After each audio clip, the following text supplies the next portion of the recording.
War II, the Soviet Union faced the monumental task of rebuilding the country from ruins. Cities had been wiped off the face of the earth, factories destroyed, railways blown up. At that moment, millions of German prisoners of war were being held in camps, the very people whose hands had caused this destruction. Stalin made a decision that is still controversial today. The former enemies had to rebuild what they had destroyed. Was this just revenge or an act of humanism? The answer to this question lies in the amazing human stories that we will tell you today. Subscribe to our channel to learn more about the unknown pages of history. And in the comments, share your opinion. Do you think it is fair to use the labor of prisoners of war to rebuild a destroyed country?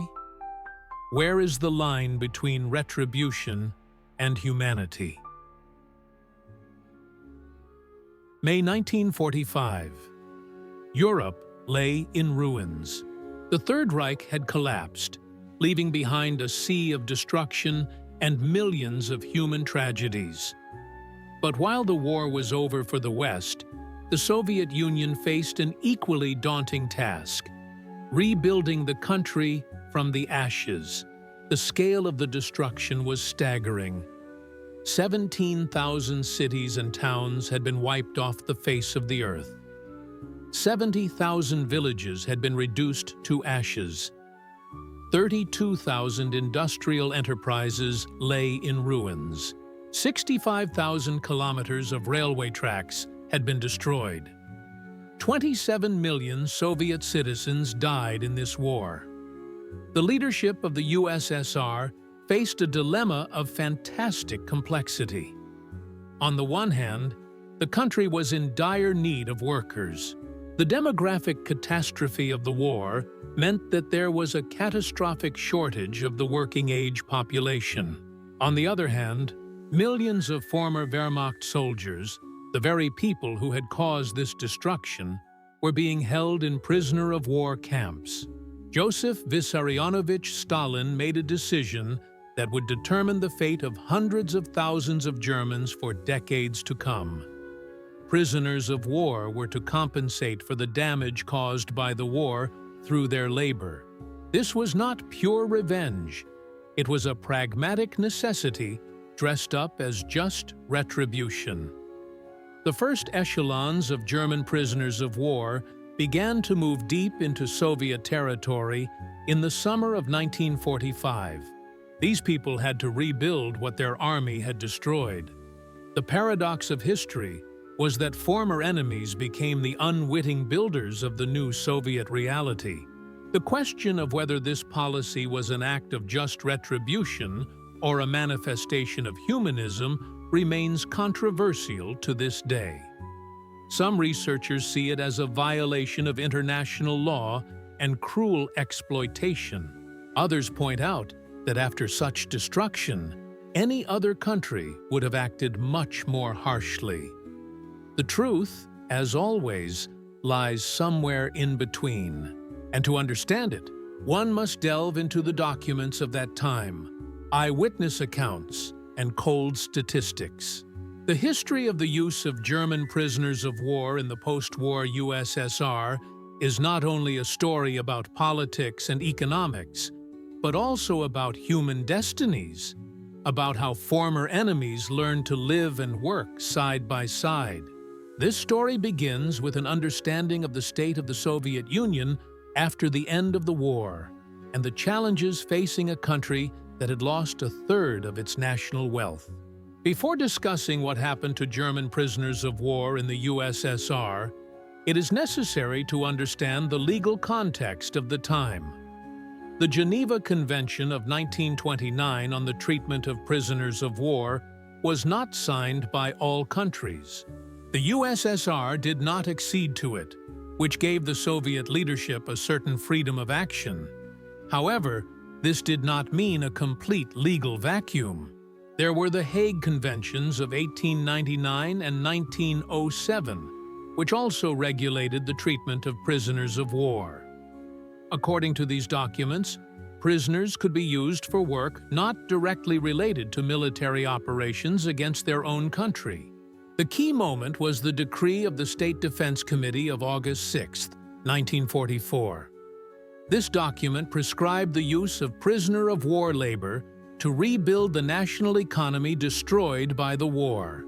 Formally, this was in line with international norms. Prisoners had to work, but not on military facilities. The USSR's legal position was clearly stated. German prisoners of war had to compensate for the damage caused to Soviet territory. This was seen not as revenge, but as fair reparation. After all, the material losses of the USSR from German aggression were estimated at an astronomical sum, 679 billion rubles in 1941 prices. International law at that time did indeed allow the use of prisoners of war for labor. Moreover, many countries in the anti-Hitler coalition acted similarly. France used German prisoners to clear minefields. Great Britain sent them to work in agriculture. The United States exploited German labor on its territory. However, the scale of the use of prisoners in the USSR was unprecedented. While the Western Allies repatriated most prisoners of war fairly quickly, the Soviet Union held them for much longer. The last German prisoners returned from the USSR only in 1956, 11 years after the end of the war. The legal justification for such prolonged detention was the principle of compensation for damages through labor. Soviet lawyers argued that until the damages were fully compensated, prisoners of war should continue to work. This approach was criticized by Western countries, but the USSR insisted on its right to demand fair compensation. The category of so-called war criminals presented a particular challenge. This included not only SS and Gestapo members, but also Wehrmacht officers who had participated in crimes against the civilian population. Special rules for detention and labor applied to this category of prisoners. The legal debate over the fate of German prisoners of war continues today. Some researchers consider the actions of the USSR to be entirely legal from the point of view of international law at the time. Others point to violations of humanitarian principles and excessive cruelty in the treatment of prisoners. The first German prisoners of war appeared in the USSR long before the end of the war. Already in 1941, after the failure of the Blitzkrieg near Moscow, soldiers and officers of the Wehrmacht began to fall into Soviet captivity. But this process became widespread after the Battle of Stalingrad. On January 23, 1943, the northern group of German troops in Stalingrad surrendered. On February 2nd, Field Marshal Friedrich Paulus surrendered with the remnants of the Sixth Army. 91,000 German soldiers and officers were taken prisoner, the largest group of prisoners in the history of the war at that time. The Soviet system for holding prisoners of war already existed at that time, but it was designed for a much smaller scale. The NKVD's Department for Prisoners of War and Internees, created in September 1939, urgently set up new camps and revised the principles of their organization. Initially, the main task was simply to ensure the prisoners' survival. The harsh winter of 1942 to 1943, the shortage of food and medicine, and the camp system's unpreparedness for such a large number of prisoners all led to high mortality rates. Of those captured at Stalingrad, only about 6,000 returned to Germany. However, by the spring of 1943, the situation began to change. The Soviet leadership realized that prisoners of war could become an important labor resource. The first directives on the organization of the use of prisoners for labor appeared. They were to work in the forestry and coal industries, in construction, and in agriculture.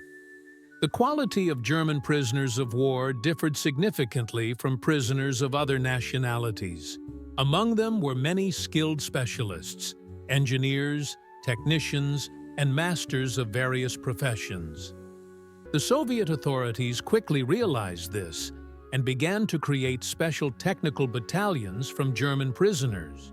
Austrian prisoners constituted a special category. Their legal status was ambiguous. Formally, Austria had been annexed by Germany, but many Austrians were considered victims of Nazi aggression. As a result, their conditions of detention were somewhat better, and their repatriation began earlier. The first major construction projects involving German prisoners began as early as 1943. These were mainly defense facilities, fortifications, military factories, and airfields. But gradually, the scope of prisoner labor expanded. The psychological state of the first German prisoners was extremely difficult. Many of them believed in Germany's victory until the very end and perceived their captivity as a temporary setback.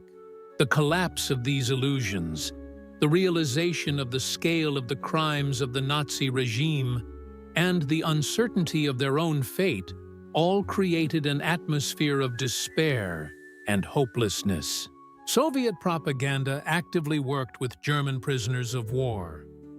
Anti-fascist schools were created, newspapers were published in German, and political discussions were held. The goal was not only to re-educate the prisoners, but also to prepare personnel for a future democratic Germany. By the end of 1944, it became clear that the number of German prisoners of war would be in the millions. The Soviet command set about creating an extensive system of camps, which was intended not only to house prisoners, but also to make effective use of their labor.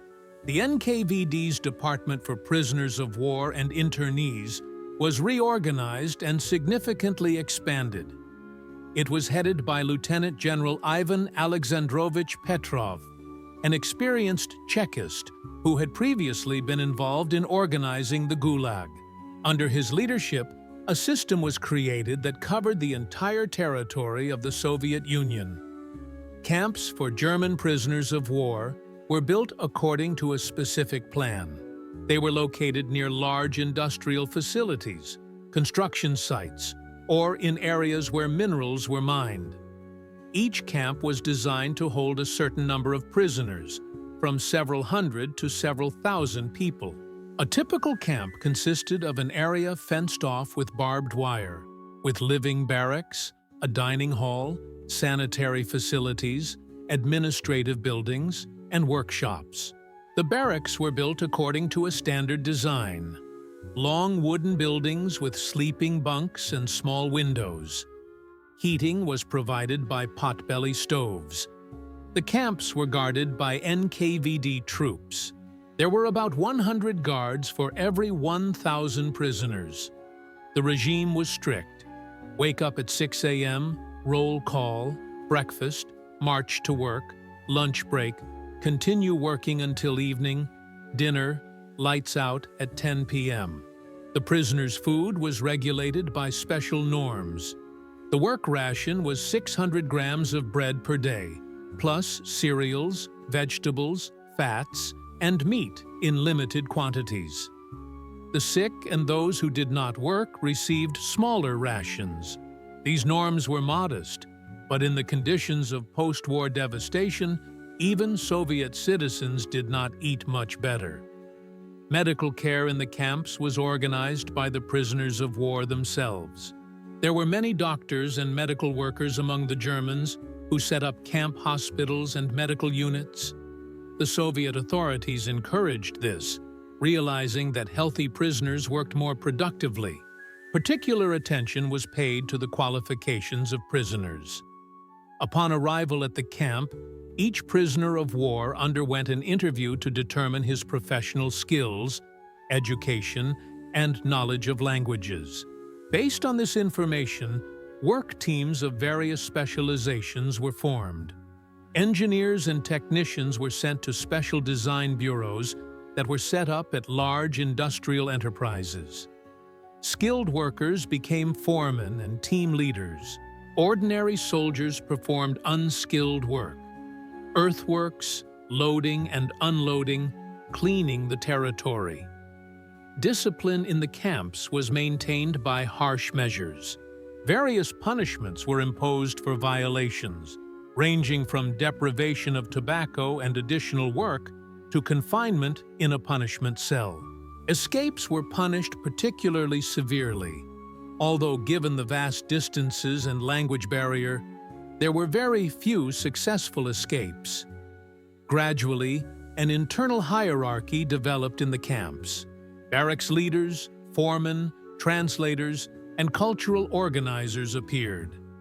Many of these positions were held by communists and anti-fascists who enjoyed a certain degree of trust from the administration.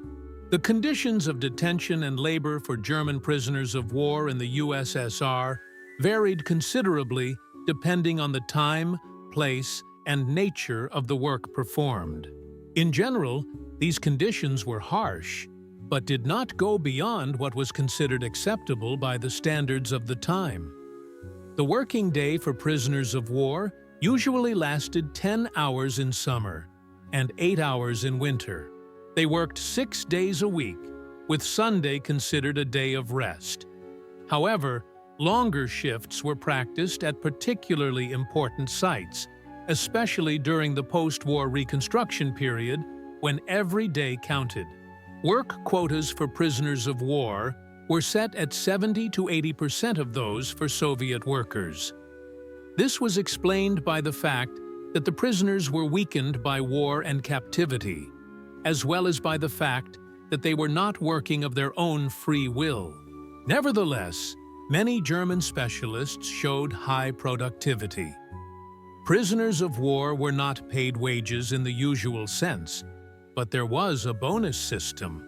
For exceeding the norms, prisoners could receive additional food, tobacco, and the opportunity to send letters home.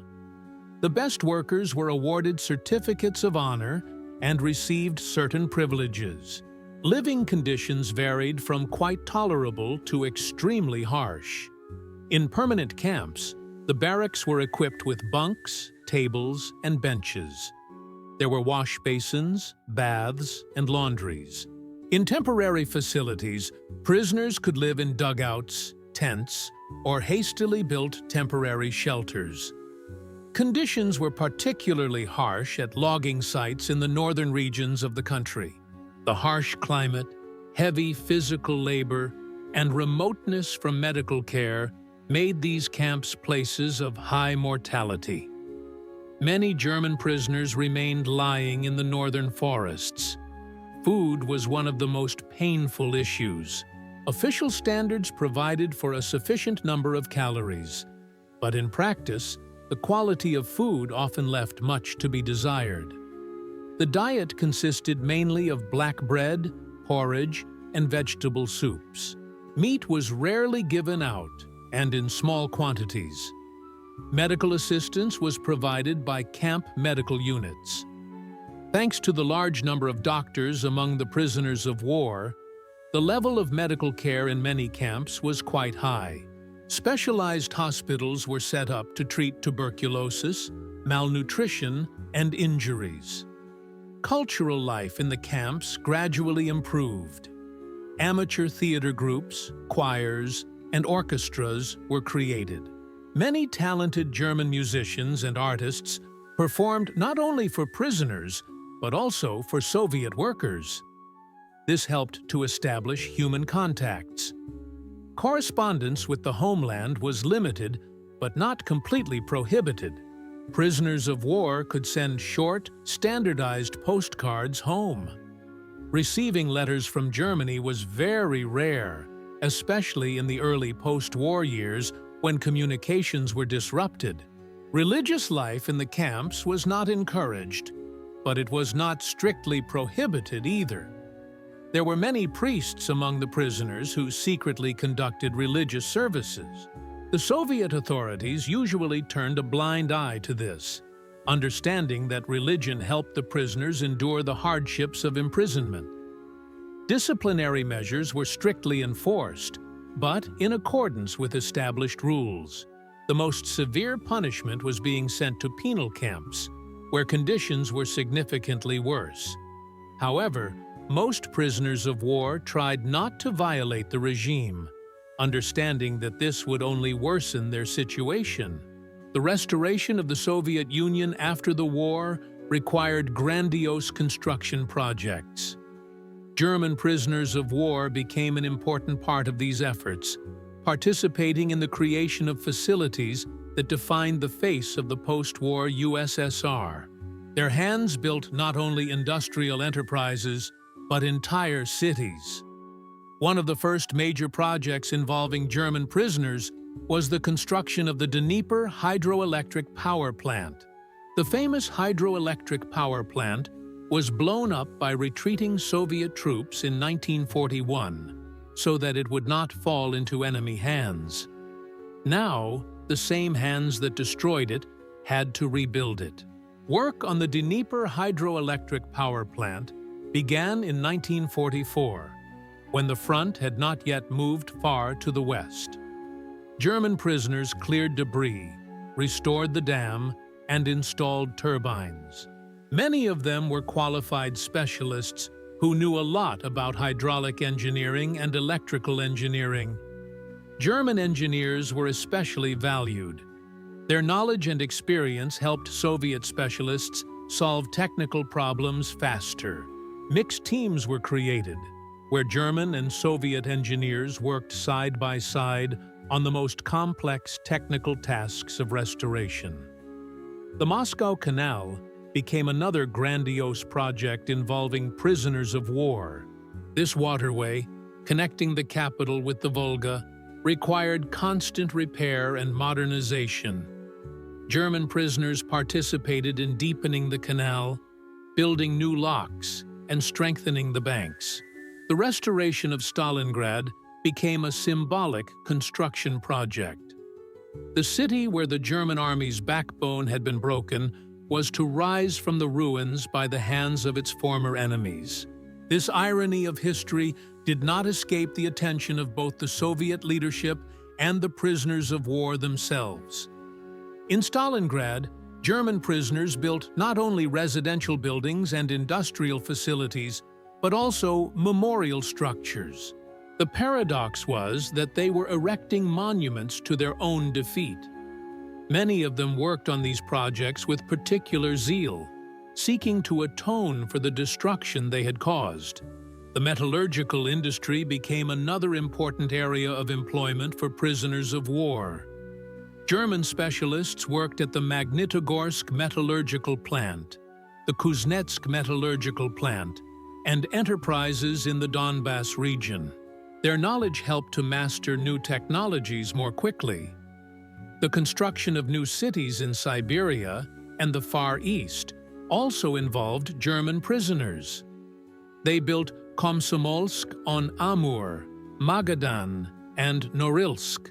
Their work was especially hard in the harsh climate, but it was here that the foundations for the future economic development of these regions were laid. Railway construction required a huge amount of manpower. German prisoners participated in the restoration of destroyed lines, the construction of new sections, and the construction of bridges and tunnels. The BAM, the Pechora Railway, and many other projects were created with their participation. Housing construction in cities destroyed by the war became a massive area of employment for prisoners.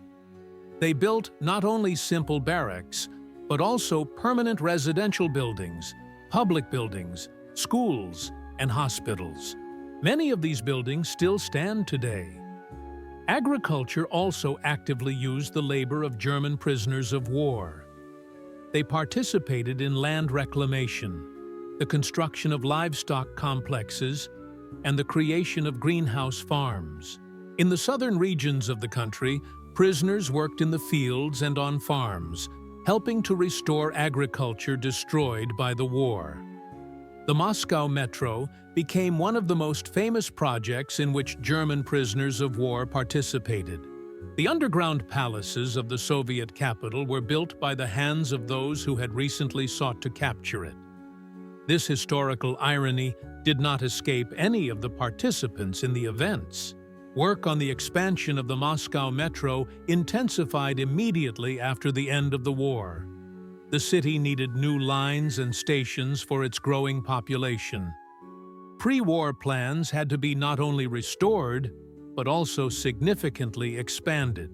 German prisoners of war became an important part of this grandiose project. Initially, it was planned to use prisoners only for auxiliary work, digging pits, removing soil, and preparatory operations. However, it soon became clear that among them were outstanding specialists in underground construction, tunneling, and architecture. Engineer Werner Hagemann became one of the key figures in the construction of post-war metro stations. His experience in building bunkers and underground structures in Germany proved invaluable in the creation of the Moscow Metro. Under his leadership, new methods of tunnel boring in difficult geological conditions were developed. The Komsomolskaya station on the Ring Line became a true masterpiece, created with the help of German craftsmen. Their hands laid mosaics, installed columns, and mounted complex engineering systems. Many decorative elements were made in camp workshops by German craftsmen. German mosaic specialists were particularly valued. The smalt mosaic technique, which they had mastered in Europe, was ideal for decorating metro stations. Under the guidance of Soviet artists, they created magnificent panels that still adorn the Moscow underground today. Novoslobodskaya became another station where the work of German prisoners was particularly noticeable. The famous stained glass windows of this station were made with the participation of German glaziers who knew the secrets of medieval craftsmanship. Their skill helped to create unique works of art. The technical side of construction also relied heavily on German experience. Ventilation, drainage, and power supply systems were designed and installed, taking into account the achievements of the German engineering school. Many technical solutions were borrowed from the practice of military construction. Working conditions in the metro were particularly difficult. Underground work in conditions of high humidity and limited space required physical endurance and professional skill. Accidents occurred regularly, but construction did not stop. The psychological impact of working on the Moscow Metro on German prisoners was enormous. Many of them saw the Soviet capital for the first time not as a target for military strikes, but as a living city with its everyday life. This changed their perception of the war and its consequences. Soviet engineers and architects carefully studied German experience in underground construction. Mixed design teams were created, where German specialists worked closely with their Soviet colleagues. This exchange of experience proved to be mutually beneficial.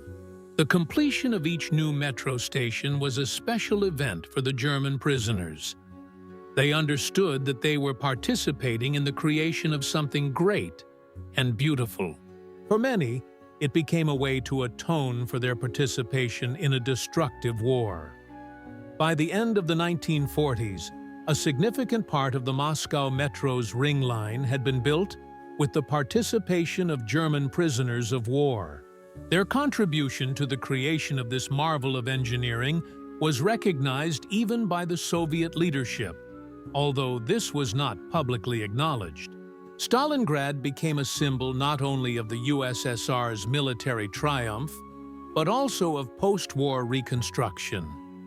The city, reduced to ruins during fierce fighting, had to rise from the ashes, and the very people who participated in its destruction, German prisoners of war, played an important role in this rebirth. The scale of the destruction in Stalingrad was staggering. Of the 600,000 inhabitants of the pre-war city, less than 10,000 remained by the time of its liberation. 90% of the buildings were completely destroyed or seriously damaged. The city was a complete ruin. The first German prisoners of war appeared in Stalingrad in the spring of 1943. Their main task was to clear the rubble and prepare the area for reconstruction work. Every day, they carried away tons of broken bricks, twisted metal, and debris from destroyed buildings. The symbolism of the situation did not escape anyone.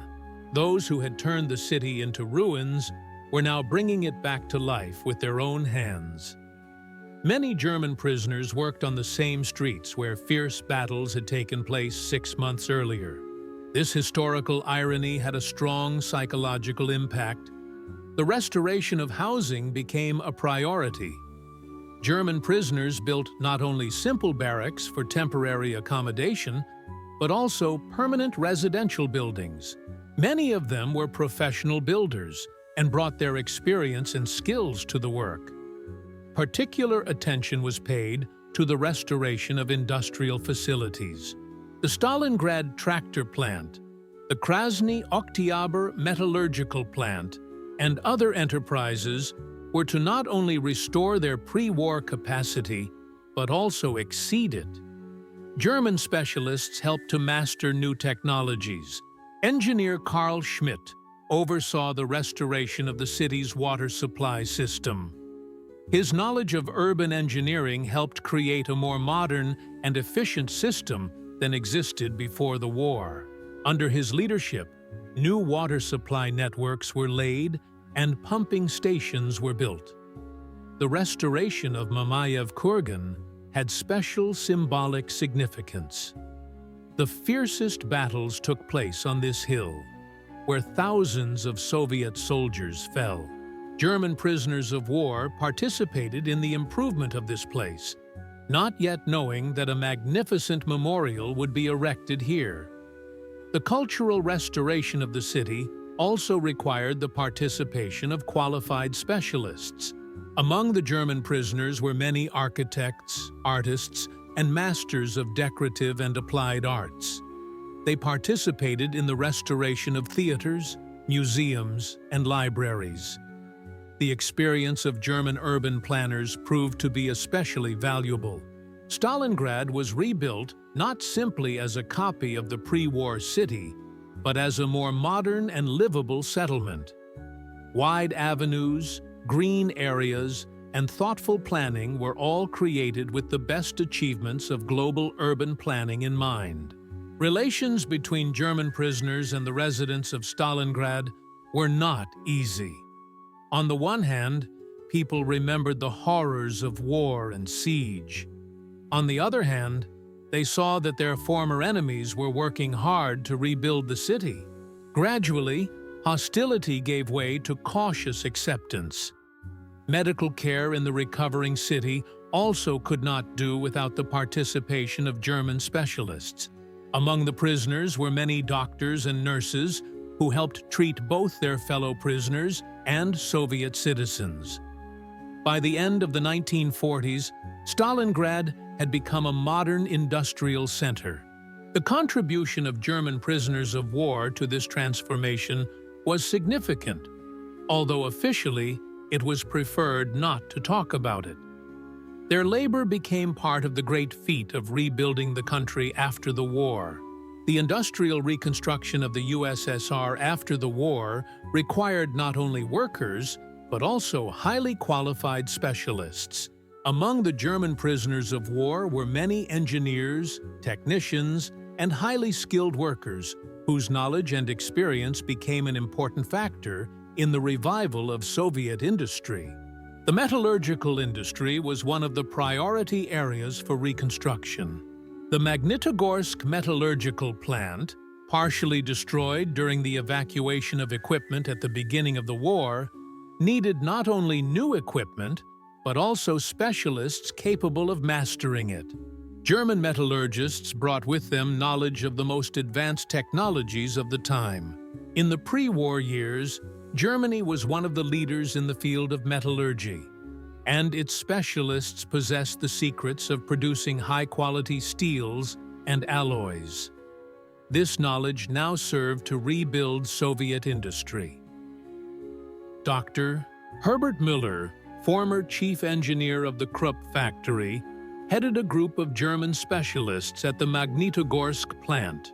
Under his leadership, new steel smelting technologies were introduced, which improved product quality and reduced production costs. The chemical industry was another area where the knowledge of German specialists proved particularly valuable. In the pre-war years, Germany was a world leader in chemical technology. Now, these achievements were helping to rebuild and develop the Soviet chemical industry. The Stalingrad chemical fertilizer plant was restored with the participation of a group of German chemical engineers. They not only helped restore pre-war capacity, but also introduced new production processes that significantly increased the efficiency of the enterprise. Mechanical engineering required particularly skilled personnel. German mechanical engineers worked on the restoration of tractor factories in Stalingrad and Chelyabinsk, automobile factories in Gorky and Moscow, and machine tool factories in various regions of the country. Knowledge in the field of precision instrument and optics manufacturing proved to be particularly valuable. The German optical industry was traditionally considered the best in the world. Specialists from Zeiss and Leica helped to create the Soviet optical industry virtually from scratch. The aviation industry also received significant assistance from German specialists. Designers and engineers working on the creation of jet aircraft and rockets shared their knowledge with their Soviet colleagues. This exchange of experience significantly accelerated the development of Soviet aviation. The production of building materials was critical to the reconstruction of destroyed cities. German specialists helped to master new technologies for the production of cement, bricks, and reinforced concrete structures. Their experience helped to significantly improve the quality and reduce the cost of building materials.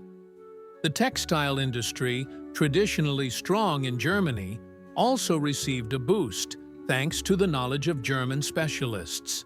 New methods of fiber processing, modern equipment, and advanced technologies for dyeing and finishing fabrics all helped to restore peaceful sectors of the economy. The food industry needed modern technologies for processing and preserving products. German technologists helped to introduce new methods for producing canned goods, dairy products, and bakery products. This was especially important in the context of post-war food shortages. Energy became another area of application for the knowledge of German specialists. The restoration and construction of power plants required in-depth knowledge of energy equipment. German engineers helped to master new types of turbines and generators and increase the efficiency of power plants. The creation of mixed Soviet-German project teams became common practice. In these teams, German specialists worked on an equal footing with Soviet engineers, sharing their knowledge and experience. Such cooperation often led to the creation of fundamentally new technical solutions.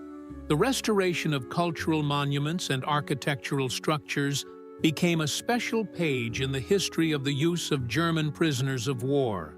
Many of them were not only skilled builders, but also true masters of decorative and applied arts, whose craftsmanship helped bring war-torn masterpieces of Russian architecture back to life. Leningrad, which had endured a terrible blockade, needed to restore many historic buildings. The Hermitage, the Russian Museum, St. Isaac's Cathedral, and many palaces and mansions required not just repairs, but genuine restoration using traditional techniques and materials. German master restorers possessed unique knowledge in the field of traditional crafts. Among them were specialists in stucco work, gilding, wood carving, and artistic painting. Their skills, passed down from generation to generation, proved invaluable for the restoration of Russian cultural monuments. Peterhof became one of the most significant restoration projects involving German prisoners of war. The famous fountains, destroyed during the occupation, required the restoration of complex hydraulic systems. German hydraulic engineers, working under the guidance of Soviet restorers, helped to recreate the lost technologies. Master Friedrich Wagner, a hereditary gilder from Dresden, supervised the restoration of the gilded domes and decorative elements of many Leningrad churches. His knowledge of ancient gilding techniques helped restore the original splendor of the destroyed shrines. Tsarskoye Selo required special attention. The Catherine Palace, with its famous Amber Room, which had been taken away by the Germans, needed painstaking restoration. German woodworkers and decorative finishers worked on restoring the interiors, using surviving photographs and descriptions. The Moscow Kremlin was also included in this work. The restoration of cathedrals and palaces required knowledge of traditional techniques. German fresco painting specialists helped to restore ancient paintings using methods similar to those used in the Middle Ages. The knowledge of German masters in the field of stained glass art was particularly valuable. Many churches and public buildings had stained glass windows that were destroyed during the war. The restoration of these works of art required not only technical skills, but also artistic taste.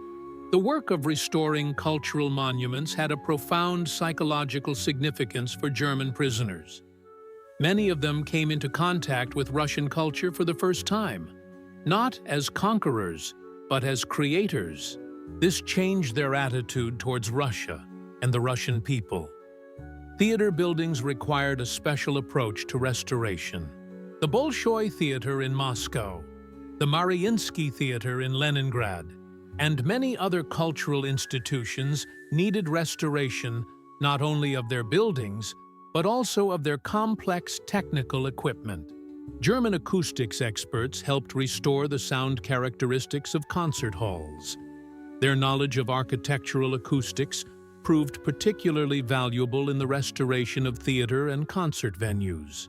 Libraries and museums also received assistance from German specialists.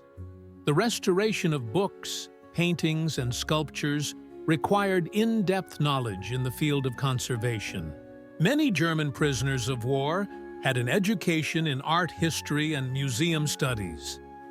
The restoration of parks and landscape architecture became another area of application for German expertise.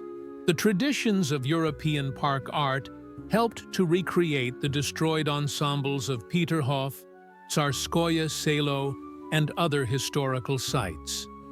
The creation of new cultural facilities also involved the participation of German masters. Houses of culture, clubs, and libraries were built in many Soviet cities. German architects and artists contributed to the creation of these centers of cultural life. The exchange of professional experience between German and Soviet craftsmen proved to be mutually beneficial. Soviet restorers studied European technologies, while German specialists familiarized themselves with Russian traditions and methods. This synthesis of knowledge yielded remarkable results. By the end of the 1940s, many cultural monuments in Russia had been restored with the participation of German prisoners of war. Their contribution to the preservation of Russian culture remains underestimated, but in fact, they helped to bring many masterpieces of world significance back to life. The daily life of German prisoners of war in the USSR gradually acquired a certain stability and order. After the chaos of the first post-war months, a special world of camps developed, where former enemies learned to exist in new conditions and build relationships with the local population. Life in the camps was regulated by a strict daily routine. Wake up at 6 in the morning, Physical exercises, breakfast, roll call for work, lunch break, continuation of the working day until evening, dinner, free time, and lights out at 10 in the evening. This regime was strictly observed in all camps. The prisoners' food, although modest, gradually improved as the country's economy recovered. By the end of the 1940s, the diet included not only bread and porridge, but also vegetables, and sometimes meat and fish. In the summer, prisoners often received produce from their own gardens. Medical care was organized by the prisoners of war themselves under the supervision of Soviet doctors. Camp hospitals and medical units were headed by German doctors, many of whom were highly qualified specialists. Mortality in the camps gradually declined. Relations with the local population varied depending on the region and specific circumstances. In the western regions, where memories of the war were particularly fresh, attitudes toward German prisoners remained hostile for a long time. In the interior of the country, they were more tolerant. Gradually, human contacts began to develop between prisoners and Soviet citizens. On construction sites and in factories, Germans worked side by side with Russians, Ukrainians, and Belarusians. The language barrier was overcome with the help of interpreters and the gradual study of the Russian language. Cultural life in the camps developed quite actively. Amateur theater groups, choirs, and orchestras were created. German musicians and artists performed not only for their compatriots, but also for Soviet audiences. These performances contributed to mutual understanding. Educational activities also developed. Russian language, political literacy, and vocational training courses were organized in the camps. Many prisoners of war acquired new skills that were useful to them after their return to Germany. Correspondence with their homeland was limited, but not prohibited. Prisoners of war could send short letters and postcards of a standard format. Receiving news from home was a big event and kept up the prisoners' spirits. Religious life in the camps was semi-legal. There were a lot of priests among the prisoners who held secret services. The Soviet authorities usually didn't get in the way, realizing that religion helped keep discipline and order. The system of rewards and punishments was clearly regulated. For conscientious work and exemplary behavior, prisoners could receive additional food, parcels, and privileges in terms of their conditions of detention. Violations were punished with penalties, including transfer to penal camps. Gradually, groups of activists emerged among the German prisoners who cooperated with the camp administration. These were not only communists and anti-fascists, but also ordinary people who understood the futility of resistance and sought to ease the plight of their comrades. Self-government in the camps developed under the control of the administration. Barracks elders, foremen, and cultural organizers were elected. These people became the link between the prisoners and the Soviet authorities, helping to solve everyday problems. By the end of 1947, life in the prisoner of war camps had become somewhat stable. Many Germans had adapted to their new circumstances, learned Russian, and made friends among the local population. Some did not even want to return to a devastated Germany. The process of repatriating German prisoners of war from the USSR dragged on for many years and became one of the most controversial aspects of the post-war settlement. While the Western Allies quickly released most prisoners to return home, the Soviet Union held them for much longer, citing the need for compensation for war damage. The first groups of prisoners of war began returning to Germany as early as 1945. These were mainly sick and disabled people, as well as specialists whose knowledge was no longer needed by the Soviet economy. Mass repatriation began only after Stalin's death in 1953. The selection criteria for repatriation were quite strict. First and foremost, prisoners of advanced age, disabled persons, and the seriously ill were allowed to return home. Young and able-bodied prisoners were detained longer. Specialists in rare professions and war criminals were held for a particularly long time. The procedure for preparing to send them home was complex and lengthy. Each candidate for repatriation underwent a medical examination, a political check, and paperwork. Many prisoners waited months for their turn to be sent home, not knowing when the long-awaited moment of liberation would come. Assembly points for repatriates were organized in large cities. Here, prisoners of war spent their last weeks on Soviet territory, received documents, underwent medical examinations, and received clothing for the journey. The atmosphere in these camps was special, a mixture of joy at the impending liberation and anxiety about the future. The road home was long and difficult. Trains carrying repatriates traveled across the entire territory of the USSR to the western border.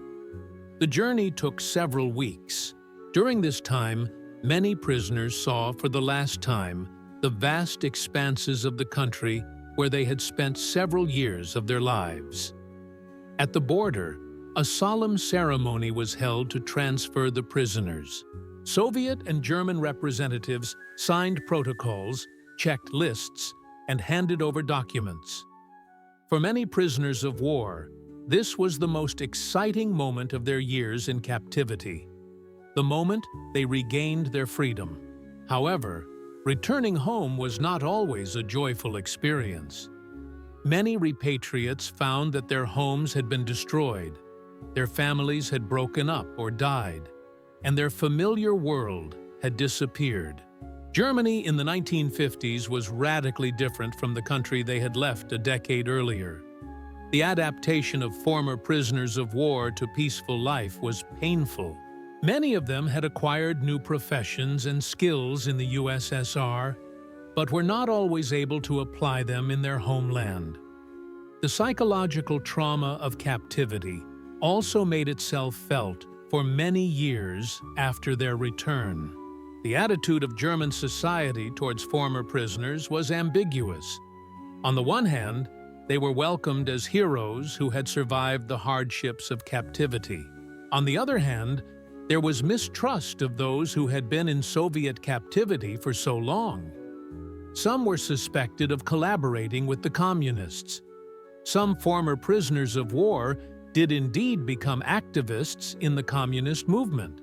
The anti-fascist education provided in Soviet camps had produced results.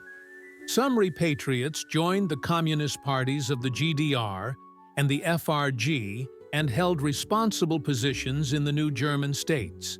The medical consequences of prolonged captivity were serious. Many former prisoners suffered from diseases acquired in the camps, such as tuberculosis, dystrophy, and nervous disorders. The German healthcare system struggled with these problems for a long time. Family tragedies were an inevitable consequence of prolonged captivity. Many wives of prisoners of war, not waiting for their husbands, started new families. Children grew up without knowing their fathers. Family reunions were often accompanied by dramatic situations and conflicts.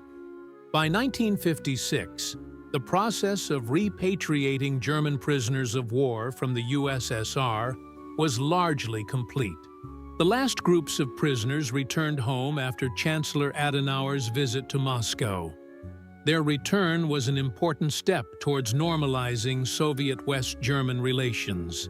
Behind the general figures and statistics were specific human destinies. The stories of people who, by the will of historical circumstances, found themselves at the center of a grand experiment in the use of former enemies' labor. These personal stories best reveal the complexity and contradictions of that era. Helmut Schmidt, a young lieutenant in a tank regiment, was taken prisoner near Kursk in July 1943. The son of a Berlin locksmith, he was himself a skilled mechanic.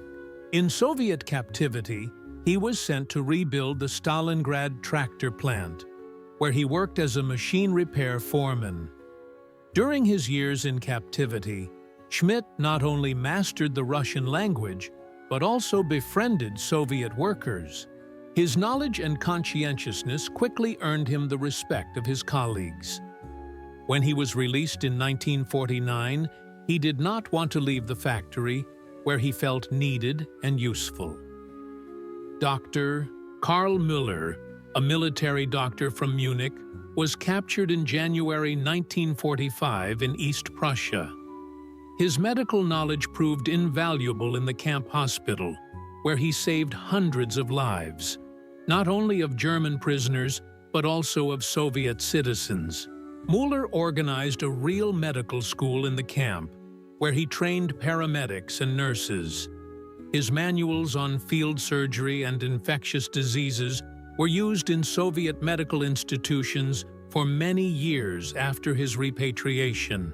The fate of Professor Erich Fischer, a renowned German physicist, was particularly tragic. He was not captured at the front, but was taken prisoner by Soviet troops in his laboratory in Berlin. He was forced to work at a closed research institute near Moscow. Fischer participated in the development of Soviet nuclear projects, passing on his knowledge in the field of atomic physics. This work weighed heavily on him morally, but he understood that there was no alternative. He was only released in 1955, when his knowledge was no longer critically important. The story of Hans Weber, a simple farmer from Bavaria who was drafted into the Wehrmacht at the beginning of the war, was completely different. Captured in 1944, he worked on a collective farm near Voronezh. There he met a Russian girl named Maria, whom he married after the war. Weber remained in the USSR permanently, obtained Soviet citizenship, and worked as an agronomist on the same collective farm. His children grew up as Russians, although they knew about their father's German roots. This story shows that even in captivity, true love could blossom. Architect Friedrich Braun left a special mark on Soviet history. After being taken prisoner in Stalingrad, he participated in the restoration of many destroyed cities. His designs for residential neighborhoods in Voronezh and Kursk were distinguished by their thoughtfulness and beauty. Braun managed to organically combine German traditions of urban planning with Soviet requirements. His buildings still adorn these cities today. After repatriation, he became a well-known architect in West Germany, but always fondly remembered his years of work in Russia. The fate of General Walter von Seydlitz-Kurzbach, one of the commanders at Stalingrad, was tragic. While in captivity, he headed the Union of German Officers, which opposed Hitler. After the war, he hoped to play a role in the democratic restructuring of Germany. However, he was not accepted in either the GDR or the FRG. In East Germany, the former general was not trusted, and in West Germany, he was considered a traitor. He spent the last years of his life in obscurity, broken by the misunderstanding and rejection of his compatriots. German communists who had been taken prisoner formed a special group. For them, staying in the USSR was not a punishment, but a return to their ideological homeland. After repatriation, many of them took up important positions in the GDR government.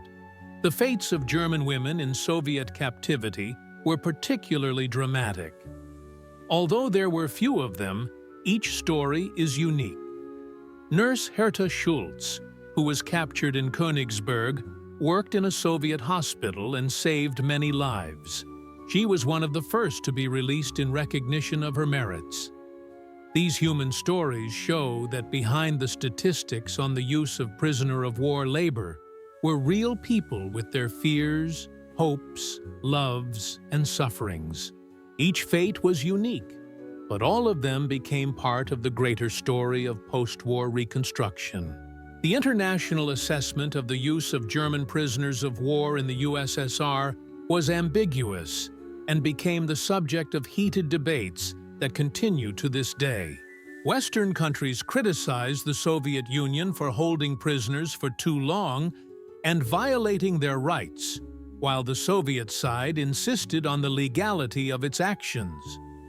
The first critical voices were heard as early as 1946 at the Nuremberg trials. The defense attorneys for German war criminals pointed to the conditions of prisoners' detention in the USSR as a violation of international law. However, these arguments were rejected by the tribunal, which recognized the legality of using prisoners' labor to repair damage. The Red Cross repeatedly appealed to the Soviet leadership to allow international observers into the prisoner of war camps. Moscow refused such cooperation for a long time, citing internal affairs. Only in the early 1950s were limited inspections allowed. The U.S. administration used the issue of German prisoners of war as one of its arguments in the emerging Cold War. President Truman repeatedly stated that the prolonged detention of prisoners by the USSR was a violation of human rights and international law. The British government took a more cautious position. London understood that the Soviet Union had suffered enormous losses in the war and was entitled to compensation. However, as the Cold War progressed, the British position became more critical. The French authorities, who themselves used German prisoners of war to rebuild their devastated economy, were sympathetic to the Soviet position.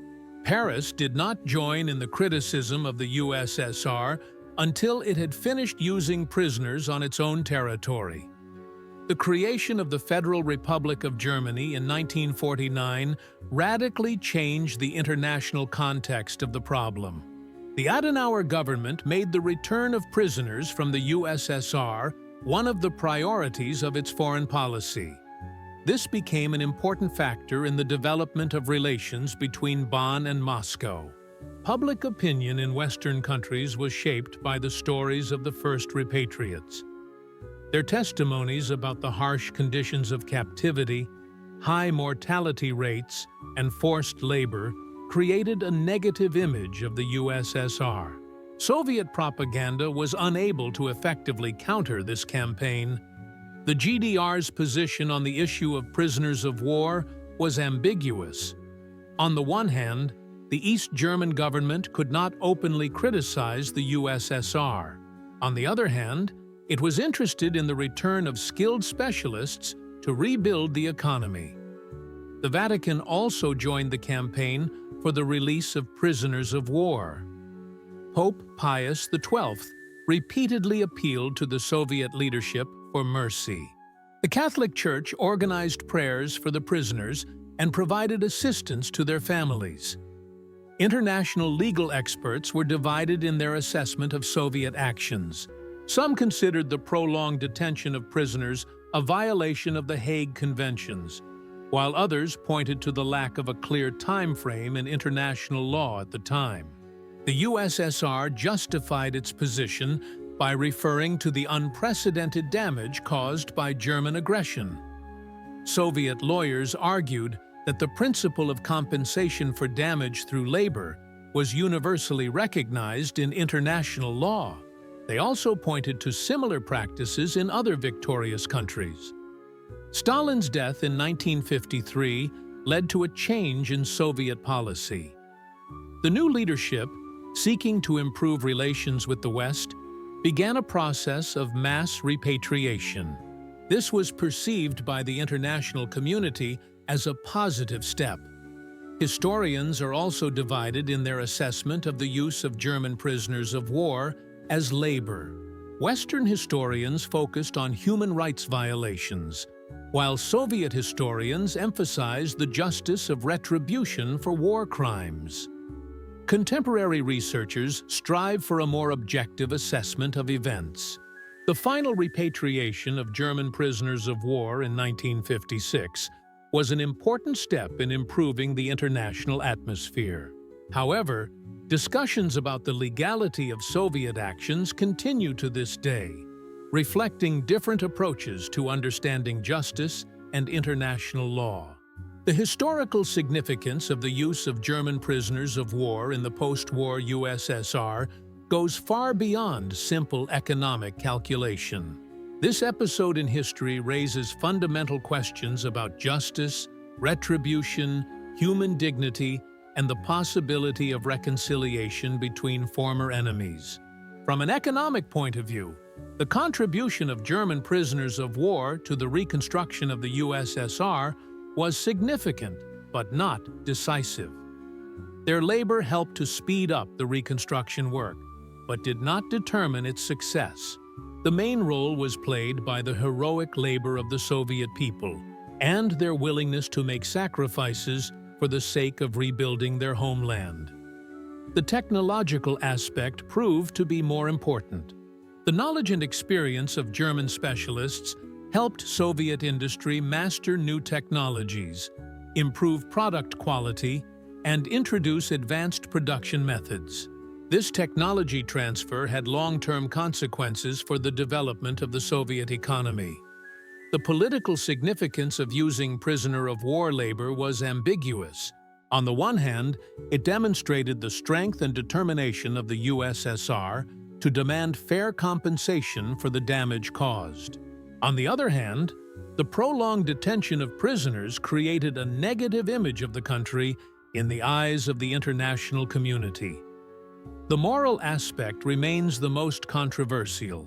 Was it fair to force former enemies to rebuild what they had destroyed? Or was it a violation of human dignity and international law?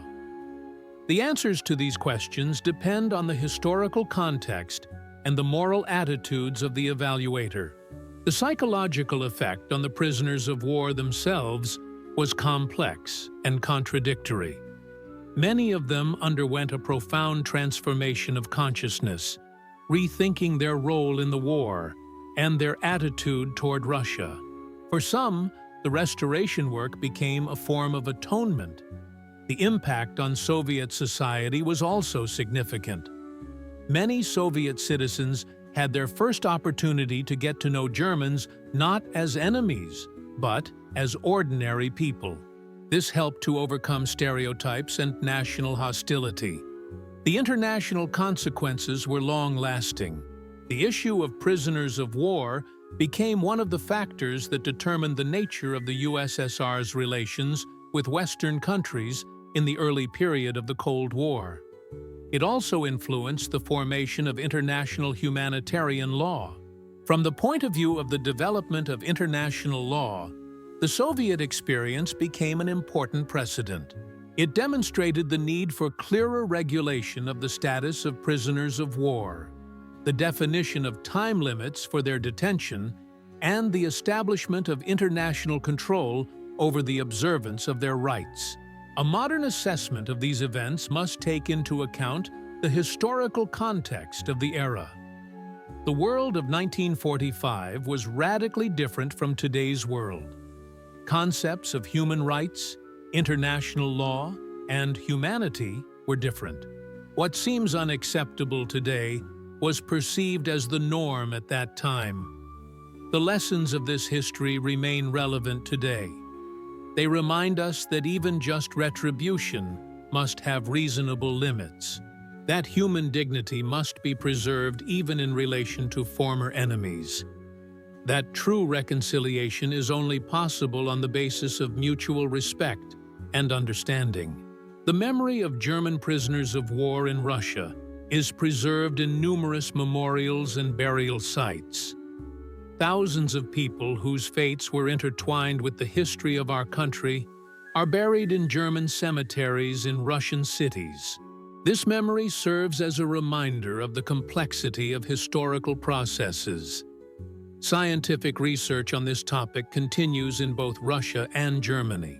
Contemporary researchers have gained access to archival materials that allow for a more objective assessment of the events of that time. New documents, testimonies, and memoirs are emerging. In the context of modern Russian-German relations, the history of prisoners of war takes on special significance. It shows that even after the most tragic events, reconciliation and cooperation are possible. The experience of German prisoners and Soviet citizens working together became one of the foundations of the future partnership between our countries. The final assessment of the use of German prisoners of war as laborers must be balanced and objective. It was an attempt at just retribution within the framework of the understanding of justice at that time. It had both positive and negative aspects, but it became an important part of the process of post-war reconstruction and reconciliation.